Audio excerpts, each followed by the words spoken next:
amount of heat will be generated in the circuit shown in figure after the switch is shifted from position 1 to position 2.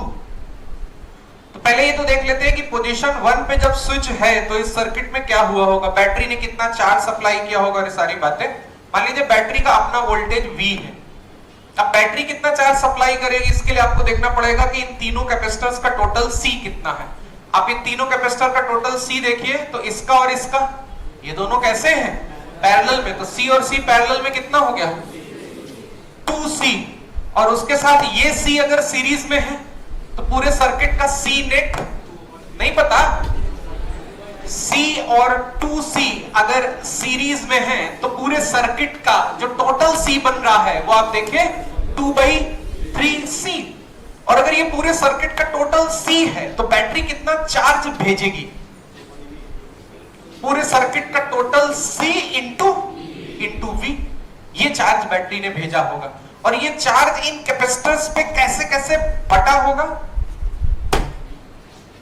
ये charge यहां से चला और ये charge Q है, ये चार्ज चलते चलते एक जंक्शन पे पहुंचा और यहां से दो रास्ते मिल गए, तो जाहिर सी बात है चार्ज बराबर बराबर इन रास्तों पे गया और फिर आखिरी कैपेसिटर पे होते हुए वापस बैटरी में आ गया।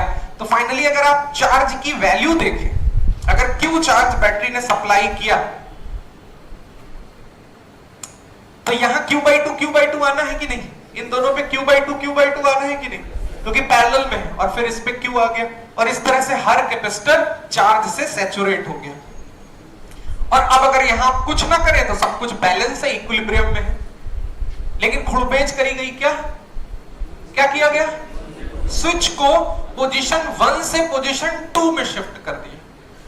लेकिन मजे की बात देखिए कि स्विच को शिफ्ट भी कर दे तब भी इस पूरे सर्किट का जो टोटल C है वो नहीं बदलेगा। देखिए तो अभी भी आप देखें तो दो पैरेलल में है और एक सीरीज में, इस पूरे सर्किट का टोटल C अगर आप देखें तो अभी भी 2/3C है, तो अभी भी इस पूरे सिस्टम पे जो चार्ज बैठा होगा वो 2/3CV। लेकिन एक बात अगर आप ध्यान से देखें, वैसे इसको देख के तो ये लगता है कि बैटरी को चार्ज सप्लाई करने की जरूरत ही नहीं है, जो आपने पूरे सर्किट का टोटल C ही नहीं चेंज किया तो बैटरी को एक्स्ट्रा चार्ज देने की क्या जरूरत है। लेकिन अगर आप बहुत ध्यान से देखें तो ये जो मिडिल कैपेसिटर है इसके साथ कुछ बहुत गड़बड़ हो रहा है। आप देखिए इसकी पोलैरिटी पलट जा रही है, मैं बता रहा हूं कैसे। आप देखिए ये बैटरी की पॉजिटिव प्लेट है, तो यहां से ऐसे चार्ज जाएगा जाएगा जाएगा, इस कैपेसिटर में तो चार्ज पॉजिटिव चार्ज नीचे वाली प्लेट पे आएगा और ऊपर वाली प्लेट पे नेगेटिव, लेकिन जब वो चार्ज चलते चलते इस ब्रांच में आएगा तो बताइए कौन सी प्लेट पे पहले चार्ज पहुंचेगा।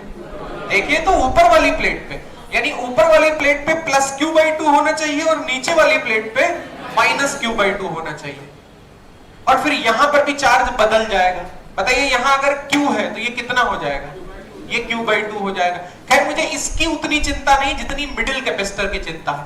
मिडिल कैपेसिटर की ऊपर वाली प्लेट पे -Q/2 चार्ज है और अब कितना होना चाहिए, +Q/2। बताइए किसी प्लेट पर -Q/2 हो और +Q/2 आपको पहुंचाना है तो कितना एक्स्ट्रा चार्ज देना पड़ेगा, Q चार्ज +Q चार्ज चाहिए, तो इस ब्रांच में +Q चार्ज पहुंचाना पड़ेगा।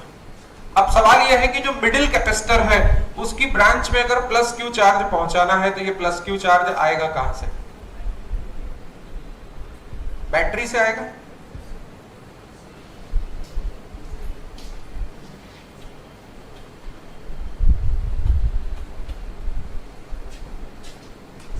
ये सोचिए आप, मिडिल वाले कैपेसिटर पे +Q चार्ज पहुंचाना है, वो +Q चार्ज कहां से आएगा। चलो एक रास्ता निकालते हैं, इस कैपेसिटर पे चार्ज कम भी तो होना है। देखिए ये चार्ज जो Q है ये कितना होना चाहिए, अब Q/2, तो इस प्लेट को Q/2 चार्ज छोड़ना चाहिए, तो ये प्लेट यहां से Q/2 चार्ज भेजेगी अपने दोस्त के लिए, इसके लिए, तो ये Q/2 चार्ज ऐसे जा रहा है और ये Q/2 चार्ज इस ब्रांच में घुस जाएगा। लेकिन अभी भी इस ब्रांच को और कितना चाहिए, Q/2 और चाहिए।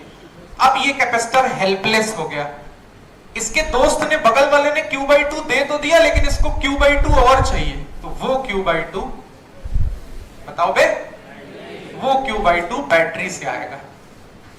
ये देखिए, ये जो मैंने प्लस साइन चलाया ये Q/2 था, Q/2 इधर से गया, Q/2 बैटरी से आया, और इस तरह से जिस प्लेट पे माइनस Q/2 था उस पे कितना हो गया, प्लस Q/2। आपको समझना चाहिए कि बैटरी ने अगर Q/2 चार्ज अभी अभी दिया है, ताजा ताजा दिया है, तो इस कैपेसिटर पे जिस पे Q/2 था इसका भी कल्याण हो गया। अबे इस पे Q/2 था, याद करो जब स्विच पोजीशन 1 पे था तब इस पे Q/2 था, तो इस कैपेसिटर का भी कल्याण हो गया। Q/2 था, Q/2 बैटरी से आया तो कितना हो गया Q, वही Q/2 आगे बढ़ा और इस ब्रांच में घुस गया, लेकिन बगल से भी Q/2 आया। अब इस ब्रांच में इधर से भी Q/2 आया, बगल वाले कैपेसिटर से भी Q/2 आया, और इस ब्रांच को चाहिए कितना था, टोटल Q, तो इस ब्रांच का भी सही हो गया।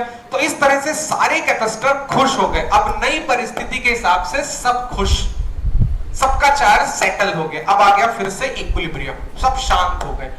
लेकिन इस पूरी कहानी में सिर्फ एक चीज है कि बैटरी को एक्स्ट्रा चार्ज देना पड़ गया, नया चार्ज देना पड़ गया, और वो नया चार्ज कितना, Q/2। ये तो बैटरी को भी देना पड़ गया। अगर ये आपस में ही निपट लेते, एक दूसरे से ले लेते तो बात अलग है, लेकिन बैटरी को देना पड़ गया। और अगर बैटरी ने इतना चार्ज दिया तो बैटरी ने कितना वर्क किया होगा,